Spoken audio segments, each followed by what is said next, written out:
예수와 하나 되기 370번째 오라 나는 공고한 사람이로다. 로마서 7장 24절. 오라 나는 공고한 사람이로다. 이 사망의 몸에서 누가 나를 건져내랴. 인간에게 죄는 하나님과 분리되는 것입니다.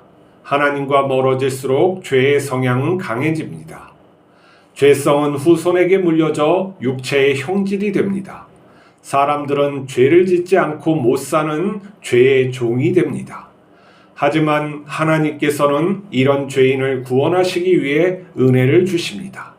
그러나 죄인들은 말씀을 듣지 않습니다.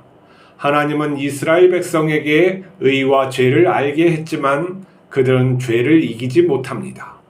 바울은 자기 내면의 죄를 이기려고 날마다 죽을 힘을 다해 노력해도 되지 않는 것을 보며 탄식합니다. 선하게 마음을 품어도 육체의 죄성을 이기지 못합니다. 바울은 이 사망의 몸에서 나를 건져낼 분은 오직 예수님이라고 합니다. 예수님께서 바울을 위해서 십자가에서 대신 죽으시고 그를 새로운 피조물로 창조했습니다. 하나님 아버지는 우리의 죄를 예수님께 감당하게 하셨습니다. 예수님께서는 우리를 자기 피로 깨끗이 하고 자기 생명을 주어 새롭게 태어나게 했습니다. 우리는 성령에 의해 거듭나 예수님과 하나 된 하나님의 자녀입니다. 그러나 우리는 옛 육체가 있어 완전하지 않습니다.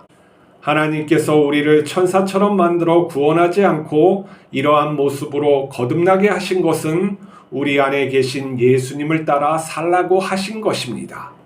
우리가 예수님을 따르면 우리의 자아가 예수님을 닮게 됩니다. 우리의 육체에 있는 죄성은 변하여 예수님과 하나 되게 하는 접착제가 됩니다. 우리는 예수님을 닮기 위해 창조된 새로운 피조물입니다. 인간의 의식은 굉장히 복잡합니다. 지금까지 우리가 옛날 사람이나 지금 사람이나 의식을 연구하기 위해서 많은 노력을 했지만 현재에도 이 의식의 궁극적인 것은 무엇인지 잘 모르고 있습니다. 뇌를 많이 연구한 사람들도 어떠한 화학적인 반응으로 다 알 수 없는 그런 어떤 신비적인 우리가 많이 알아야 될 부분이 아직도 많이 남았다고 합니다. 현대인들은 우리의 의식뿐만 아니라 준의식 그리고 무의식 그리고 우리의 신체에서 발현되는 이러한 의식들을 종합해서 이해하려고 합니다. 그런데 우리가 이 의식을 본능적으로 생각할 것인지 하나님으로부터 온 것으로 생각할지도 논란이 많이 있죠.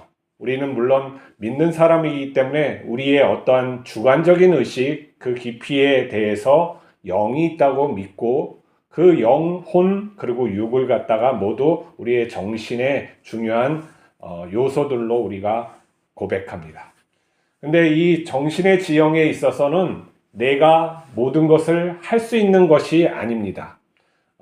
우리 신경과학에서도 우리가 무의식적으로 행동하는 것이 굉장히 많다고 해요. 그러니까 우리가 저녁 식사를 하자 할 때 벌써 뇌 내에서는 잠재된 패턴으로 어느 음식을 먹을 것인지 결정하고 내 의식은 그걸 그냥 반영할 수도 있다는 것이죠. 또 다른 그렇지만 우리가 이 의식을 갖다 바꿀 수 있는 베타 의식, 그러니까 우리가 사고하는 의식, 그것을 또한 우리는 믿고 있습니다. 무엇이냐면은 내가 갑자기 떠올라서 저녁에 국수를 먹어야 되겠지 했는데 좀 생각해 보니까 국수보다 우리의 상황을 봐서 집에 있는 감자탕이 있구나 해서 감자탕을 먹는 게 더 낫겠다라고 생각할 수가 있는 것이죠. 뭐냐면은 사고하는 의식을 우리가 발휘할 수 있다는 것이죠. 그러니까 잠재된 의식 속에서 우리가 엉뚱한 일도 하고 어쩌면은 좋은 습관을 길들여 가지고 우리가 준비된 의식으로 좋은 행동을 할 수도 있고 이러한 것들이 나올 수가 있죠. 근데 우리가 신앙생활을 할 때 이 바울의 이러한 깨달음처럼 우리가 하고자 하는 의식, 하나님의 의를 향한 의식이 있는데도 불구하고 우리의 죄성은 우리의 육체의 본성들이죠. 우리의 육체의 이 본성은 우리가 다 만들어 가지고 이렇게 있는 건 아닙니다.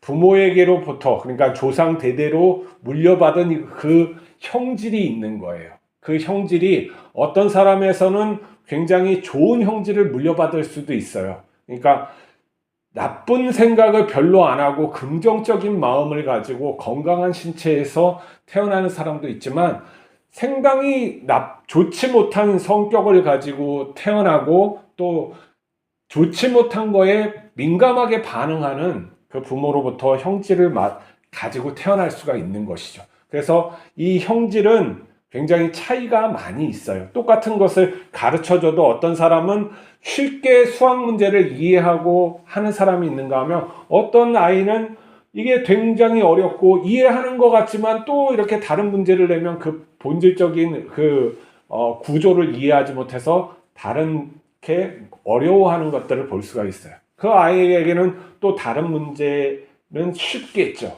그것처럼 우리가 뇌에서 그런 것들은 다 같게 태어나는 것은 아닙니다. 근데 중요한 것은 우리가 그런 것을 알고 고쳐나갈 수가 있는 것이죠.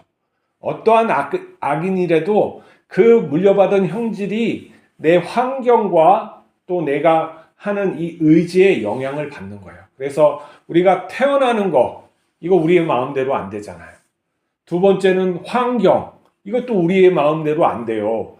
어렸을 때 누가 자기 어떤 부모의 밑에서 어떤 환경으로 태어나고 싶은 사람은 없어요. 근데 이제 어느 정도 나이가 되어서는 내가 어떻게 살아야 되겠다는 것을 의지를 발휘할 수가 있는 것이죠. 자, 그럴 때 봅시다. 가장 중요한 것이 두 가지가 있어요. 어떠한 삶이 옳은 삶인지, 그것을 배우느냐 안 배우느냐는 매우 중요해요. 왜 그러냐면은 내가 의지를 발휘하려고 내가 옳은 삶을 살려고 해도 그 옳은 것이 무엇이냐에 대해서 제대로 알 수가 없는 것이죠. 율법의 그 의를 갖다가 많이 배웠음에도 불구하고 사도 바울은 그 전에 예수님을 몰라고 믿지 않고 그 구원의 깊은 것을 깨닫지 못했을 땐 율법의 옳고 그름을 배웠어도 어떻게 됩니까? 사람을 죽이는 것이 하나님의 의라고 생각하는 지경에 있는 거예요. 뭐냐면은 옳다 하는 것에 그것을 정말로 옳은 것이냐 하는 것은 그것은 아니라는 거예요. 뭐냐면은 하나님의 본래적인 그 의미를 갖다가 내가 깨닫는 것조차도 은혜가 없이 내가 그냥 율법의 옳고 그름으로 그것을 알고 하는 것으로는 깨달음이 아니라는 거예요. 예수님을 안 다음에 생명을 살리는 게 그 옳음이구나. 내가 하나님을 온전히 믿는다고 했지만 사람을 죽이는 것은 곧 내 죄가 이렇게 발동을 하는 거구나. 그러니까 지식의 그 한계가 있는 거구나 깨달은 거예요. 율법의 한계가 있는 거예요. 율법 자체의 한계가 있는 거예요. 그러니까 우리의 한계라는 거예요. 하나님이 주신 말씀이지만 그 말씀을 온전히 깨달을 수 없다는 거예요. 그게 우리의 당면한 문제예요. 이제 예수님의 어떠한 것을 옳은 것인지 삶으로 보여주자. 어떠한 옳은 것을 행하기 위해서 다른 사람을 죽이고 압박하고 뭐 어떤 힘으로 하는 것이 아니라 하나님의 은혜를 따라서 내 희생으로 그 옳음을 표현을 해야 된다는 것을 사도 바울이 알게 되는 거예요. 그것이 진리라는 것을 알게 되는 거예요. 그렇죠? 이제 예수님을 알아서 그 진리됨이 어떻게 구현되어야 되는지 그것까지 아는 거예요. 옛날에는 그 진리됨이 옳고 그른 것을 알았는데 그 더 깊이 이해했어요. 하나님을 믿고 내 자신을 희생하는 그 삶에 있어서 하나님이 동행하시고 그걸 극복하게 하신다는 것을 예수 그리스도로 말미암아 아는 거예요. 율법으로 부족하다는 거예요. 암 자체도 율법으로 부족한 거예요. 유대인들이 아무리 알려고 해도 그 율법으로는 불확실한 거예요. 왜 그러냐면은 어느 것이 옳은 것인지 자기 뜻대로 이게 잘 깨달아지지가 않고 어떤 관습적인 것으로 자꾸 항해하기 때문에 사람을 죽이는 것이 하나님의 의라고 지금도 전쟁 상황을 보면 그렇잖아요. 유대인과 이슬람인들이 아니, 기독교인 미국인들이 다 때려 죽이고 그러잖아요. 예수님을 따르느냐 했을 때 안 따르잖아요. 그게 우리의 삶의 문제예요. 예수님을 깊이 알지도 못한다는 거예요. 기독교인들마저도 예수님을 깊이 알지 못한다는 것이죠. 그게 국가적인 차원에서 의무적으로 한다. 이것도 문제예요. 히틀러 밑에 치하에 있는 사람들도 히틀러가 나쁜 줄은 알았지만 대부분 사람들은 국가를 위해서 한다는 그 의식을 가지고 행했어요. 우리가 알미라는 거 이거 쉬운 게 아니고 이제는 바울은 이제 알의 온전한 그 지식을 가지고 있었어요. 근데 행하려고 하니까 내 형질이 거기에 미치지가 않아요. 예수 그리스도를 깨닫고 하나님의 말씀을 더 깊이 깨달았는데 이제 내가 그 알을 알고 있었는데 됨이 안 되는 거예요. 이게 그렇게 사라지지가 않아요.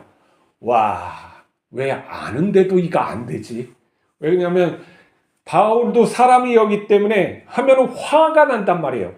어떤 목회 일을 갖다가 하고 있으면 저 되먹지 않은 놈이 있나 하는 화가, 예수님처럼 품어줘야 되는데 이게 배신자 놈을 보면 화가 치밀는 거예요. 어쩔 수 없는 이 죄됨을 한탄하는 것이죠. 또 바울도 건강한 어떤 측면이 있었기 때문에 성욕은 없었겠습니까? 그러한 측면이 이런 생각을 하고 싶지 않은데 왜 떠올라가지고 이런 거예요. 이게 사람을 갖다가 다운시키게 만드는 거예요. 그럴 때 바울이 절망하지 않는 이유는 예수 그리스도라는 거죠. 누가 나를 건져낼까 할 때 예수님이 이런 나를 갖다가 건져내셨구나. 이 죄인을 갖다가 이 극복 못하는 나를 갖다가 구원하시기 위해서 대신 죄값을 치러주셨구나 하는 것을 깊이 깨달은 것이죠. 그 깨달음은 하나님의 은혜로 되는 거예요. 이게 지식적으로 깨달은 것이 아니라 그 예수님께서 완전히 품어주심을 이가 안 거예요. 그래서 이제 나에게 죄가 없는 거구나. 내가 이미 십자가에서 죽은 거구나. 이 죄됨은 내 육신이 이렇게 행하는 것이구나 라는 것을 안 거예요. 내 그 영혼은 이미 바뀌었는데 이 죄의식, 내 속에 있는 이 어마어마한 무의식의 세계에 내가 또한 그렇게 살고 온 과거의 문제에 그런 것들이 나를 갖다 붙잡는구나. 내 속에 있는 참 자아는 이미 거듭나고 이게 내가 아니구나. 성령의 법으로 내가 해방되었구나. 그래서 하나님께서 나를 완전히 자유하게 하셨구나 하는 것을 깨달은 것이죠. 우리 안에는 엄청난 우리 의식이 아닌 다른 존재, 내가 통제할 수 없는 그 많은 것들이 있단 말이죠. 거기에서 하나님께서 우리를 갖다가 구원하셨구나라는 걸 깨달은 거예요. 그리고 이 잘못된 것들, 내가 부모로 받았는가, 유전자로 받았는가, 아니면 저 무의식의 그런 형질로부터 받았던 모든 그런 것들이 나와 별 상관이 없구나. 왜 그러냐면 나는 지식적으로 예수 그리스도가 완전하신 분이고 그분의 삶이 옳다는 것을 알았고 동의하고 내가 거기에 따라가는 것이니까 그건 내가 아니다. 이제 나는 거기 속박된 그런 존재가 아니라는 거죠. 내가 물론 그 안에 내가 있지만은 그 존재는 아니라는 거예요.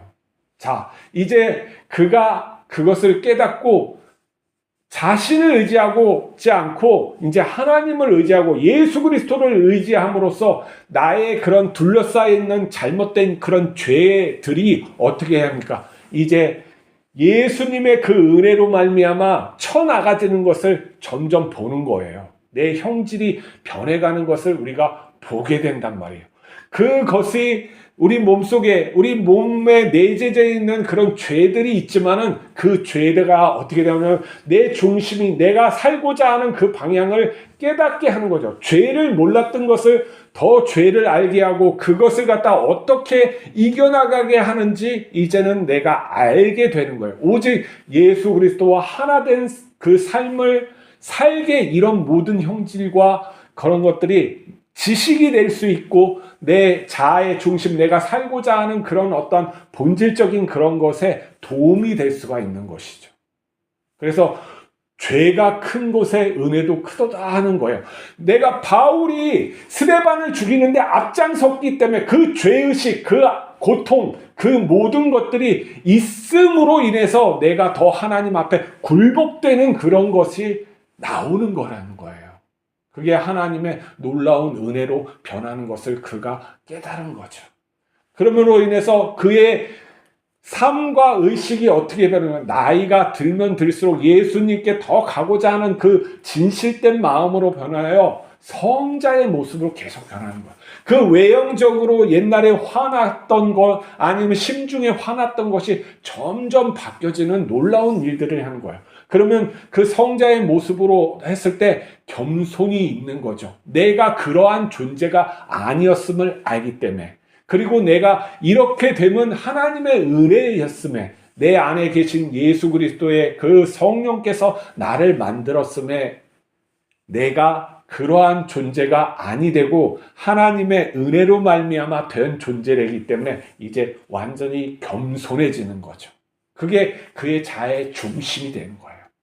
그리고 비록 그에게 완전하지 않는 이 나머지 찌꺼기들이라고 할 수 있는 그런 것들도 변해야 하는 거죠. 그리고 마침내 우리가 이 몸을 벗어버리고 새 몸을 가질 때는 내가 온전히 추구했던 하나님을 사랑했던 그 마음, 그런 형질, 그리고 과거의 모든 그런 어떠한 내 변화된 하나님의 은혜에 의한 그러한 것들이 온전히 들어가서 이제 죄의 몸이 아니라 의식, 참나의 그런 영혼의 의식만 싹 들어가서 이것과 이것은 연결되지만 이제 더 이상 죄를 짓지 않는 그런 것들만 남게 되는 것이 바울이 깨달은 거예요. 우리의 의식은 아주 신비해요. 우리가 이것을 다 알 수는 없을 거예요.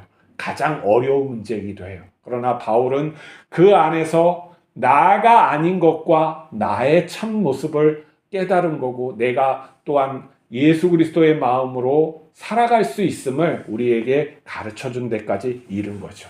우리 또한 그렇게 될 수가 있어요. 어떻게 하냐? 바울처럼 예수님을 깊이 알면 돼요. 어떤 것이 옳은 것인지 알면 된다고요. 그 다음에는 내가 그것을 사랑하고 쫓는다. 하나님께 그걸 강구하면서 살아가면 되는 거예요. 그러면 하나님의 역사하심이 우리의 영혼을 점점 변화시켜서 참 모습, 하나님의 그런 본래의 모습, 그것이 예수 그리스도, 예수님을 닮게 하는 것이죠. 그러므로 말미암아 우리가 거듭나게 하나님께서 하신 것은 우리 육체에 있는 이 모든 것을 하나님의 지혜로 다스려서 예수님 닮게 하신다는 거죠. 그래서 우리가 육체에 이렇게 살고 있는 게 굉장히 좋은 거예요. 중요한 거고 이 육체의 삶을 우리가 잘 살아서 하나님을 더 예수 그리스도를 더 닮게 되는 것입니다. 우리가 그러한 것이 우리의 삶임을 이해하고 진실하게 살기 위해서 오늘도 그렇게 살아갑시다. 기도하시겠습니다. 거룩하신 하나님 아버지, 우리는 공고한 자입니다. 우리 스스로 구원받지 못하고 우리가 거룩해질 수도 없고 그렇습니다.